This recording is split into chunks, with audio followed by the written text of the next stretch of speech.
Anyways, Tpot 18 came out and I'm gonna say, it's basically everything I wish Post-Split was. And it has a lot of lollipop in it. And I feel like it really balances the screen time. It isn't a competitive episode in the regular style, but it technically has a challenge, and I'm glad Fiery, Leafy and Teardrop aren't in this. Fiery and Leafy are so overrated, and it seems Teardrop didn't make sense to be in this episode, since she's in Tpot, but it's great. This was a fun episode.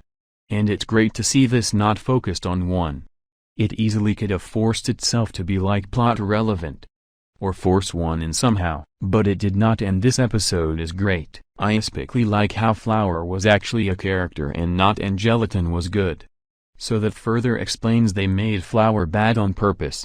But this episode is great. I like the angle they went for. A challenge, but not with the Tpot characters, and I really feel like this not being a meetup exclusive like they did Tpot 6 and 13 saved it from being leaked, since the episode came out the minute it turned 5 for most of us.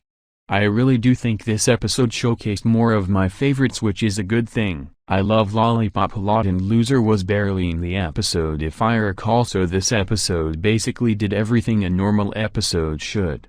I don't think any more from Post-Split that isn't Teardrop is coming to Tpot unless they straight up just let them host, since it seems 2 is bedridden, so it would be cool. This episode is fun, entertaining, and it's basically proved the real problem with Post-Split was the lack of effort put in the season. But this episode is great. I do feel like there should have been more Woody and Spongy, but at the very least they were there, and they really gave Lollipop the most screen time. I mean, am I complaining? No, since basically she's the best character in this episode and in Post-Split in general. I just love it. Tpot 19 is next month, but whatever.